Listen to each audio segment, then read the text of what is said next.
her mom called me and bawling her eyes out. And this still makes me so angry. And she basically explained to me, like, there were so many things that went wrong in the investigation. Part of it, like, there was signs of a struggle, there was signs of a break-in. She allegedly hung herself from a trailer ceiling. I don't know if you've ever lived in a trailer. Those ceilings, they're not gonna hold up a whole person, especially dead weight. Like, dead weight is more than what we weigh. And on top of that, the fan that she allegedly hung herself from was already falling out of the ceiling. Her mom told me, Melissa told me, that that fan was falling down, so they put a table underneath it because they didn't want people that were really tall to hit their head on it, because they were just going to take the fan out and put a new one in. Because Amy had just, like, she was 17, this was her first place, like, she had just moved in. So my dad, he broke in through the bathroom window to get in, and he told the cops that he walked in and she had hung herself. And then the rope that she used, well, the line on her neck was thinner than the rope that was allegedly used to hang herself. There was bruise marks from a thumb in her ears. So how the fuck could that be ruled as suicide? How?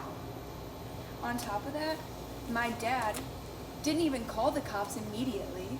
He called my grandma Janet and was on the phone with her for 11 minutes. If he was that worried about saving Amy from alleged suicide, why didn't he call the ambulance immediately to get someone out there to try to resuscitate her? They went back to clean up the place months later after everything. And they found a rope, one that was thinner, that fit the marking on her neck.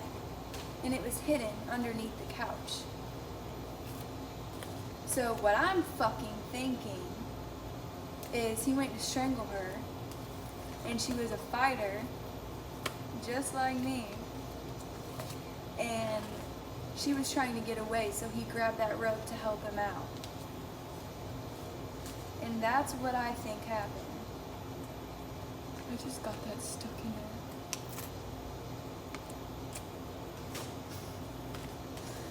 That's what I think happened. So ADHD is, so my dad had the whole pity aspect whenever this all went down, because his house just burnt down and his parents got divorced. So he could use this whole pity thing of, oh, poor me. My parents just got divorced and now my girlfriend killed herself. Boo-hoo. Because he got questioned. They did accuse him of murdering her. And to this day, people in my town still 100% believe that he killed her. My pop, my grandpa, he worked with Amy's dad, and this was after she passed away. My mom got with my dad, and my pop went to a job. He was a trucker, and he worked with Amy's dad, and Amy's dad warned him, keep your daughter away from him. He's gonna end up killing her. And to this day, I think the only reason why my mom is alive is because of me. Because I was there, and I was a witness, and I would be screaming and trying to fight, make sure that he got off of her. So it just scares me a lot, because there was like times where he would be gone for like a week and a half, and my parents would fight. And like, of course my mom thought he was out drinking, but what if it was more to that? What if he was going out murdering women and he just never stopped killing, and Amy was just the first person? And all those weeks that he was gone growing up was just whenever he was out killing people. And then he'd come back home in a better mood, like nothing was wrong. Complete switch. Just like he's a brand new person. After raging, putting holes in the walls, fucking leaving bruises all over my mom, breaking everything in the house. So, like, what was he really doing when he was gone? And it's even more scary because we had, like, a lot of property that we would hunt on. So, if he did kill someone, there's quite a few places he could have buried the body. And this is, like, conspiracy, but my brother went into the woods at my old farmhouse with his friend Isaac, and he came up screaming and freaking out, like, ran up to me, and he's like, Brianna, there's a trash bag in the woods and there's shoes next to it. And, like, him and Isaac were freaking out, thinking, like, there was a dead body in that trash bag. They were like, we were too scared to look in the trash bag, we just ran back up here, we're not going out to the woods again. And I was like, what? They said it was a pair of grayish blue high top Converse. I'm not saying that it did happen, like, I'm like, oh yeah, my dad, I found a dead body in the backyard. Like, I don't know, dude. I'm just saying it freaked me out because after everything that I know, and I know he killed Amy, I'm like, holy shit, did my brother just stumble onto a dead body? Like, what? That is so scary. The shoes, they were like a size 6 or 7, he said. I'm not sure. I don't know. I never went out there to see because I was too scared. Because I was like, if anybody sees me, like, snooping, and it is a dead body, then they're gonna kill me because I'm a witness to that dead body, and I'm not, I'm good on all that, bro. I'm good. But it's just so scary because it's like, he could still be murdering. Maybe he never stopped. It just freaks me out. And, like, the thing is like, Amy's mom, Melissa, she's been more supportive for me than anyone. My own mom won't even get on the stand. I'm still going to court for this shit with my dad. And she will not get on the stand and speak out about everything he's done to her. If anything, she'll lie and say that shit never happened. And the only time she'll actually admit to it is if I'm standing up for my dad. And then she'll be like, I don't know why you stand up for him because he did this and this and this to me. Oh, so now you want to admit to it. But my grandma's gonna go on the stand. You're damn right. Like, she was on FaceTime with me, and my dad was sitting there, and he was like, I'm gonna push you down the stairs. Hey, what? Like, he was threatening to push me down the stairs. And my grandma was like, get away from my granddaughter. Like, she don't play.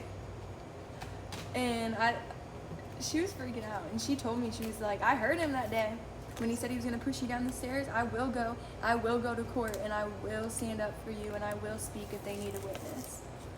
And I'm like, thank you, Grandma, because I have multiple witnesses. There's been quite a few of my friends that have seen shit went down, but they don't want to go on the stand. It's like, which my one friend, Anna, she moved to Ohio, and we haven't really talked in years, so I don't know. She was there when I wrecked my Explorer. I got this big old scar from flipping it twice. Well, my dad, I got woken up to him grabbing me out of bed by my hair and beating the shit out of me because I wrecked the Explorer. Mind you, like, I had stitches in my arm, like, cause, like, what? And then my elbows, knees, like, we flipped twice. And he's just beating the shit out of me. And I was, like, half asleep still, so I was like, what is going on? And then I just dead ass, I just went back to bed. And I didn't even remember that he attacked me until Anna, like, woke up and she was like, dude, are you okay? And I was like, what do you mean? She's like, your dad just came here and beat the shit out of you. And I was like, oh yeah. I didn't even remember because I went back to bed and I was like half asleep when it happened. So I didn't even remember that it happened. And then the time with Emily Kane, same thing. He woke me up while I was asleep in bed and he grabbed me out by my hair and started beating the shit out of me. He didn't realize that Emily was there and he didn't realize Anna was there. And so, like, part of me is like, I wonder how far he would have went if I was there alone. But Emily, that time, we were young. She was like 17, 18. She decided she was going to take my dad's car. And I was just sleeping in bed. Like, I was tired that night. So she took my dad's car to go see her boyfriend.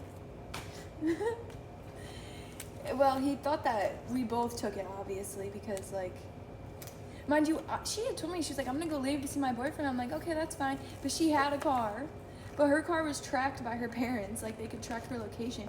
So she just took my dad's car. I'm like, bitch, what? But she didn't know, like, she could have never guessed that I would get my ass beat. Like, what the hell? So, yeah, that was the other time. So I have quite a few witnesses. There's been, God, I have a whole list of other people that could be a witness, but it's just like, it's kind of hard to ask someone to do that, I guess.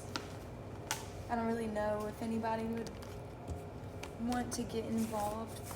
So it's really sad about domestic situations. Most people just walk away because they don't want to get involved, they don't want to get hurt, they don't want the guy to come after them. I don't know.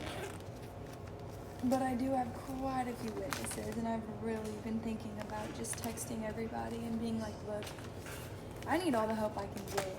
Because he's gotten away with this since 2000, because that's the year that Amy passed away, was murdered. Let me just say, just murdered. And it really scares me, because the amount of times that my dad has almost beat me unconscious, I'm like, okay, well, there had to have been a few times that I did get knocked unconscious and I just don't remember anything.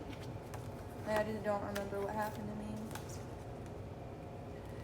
me. That's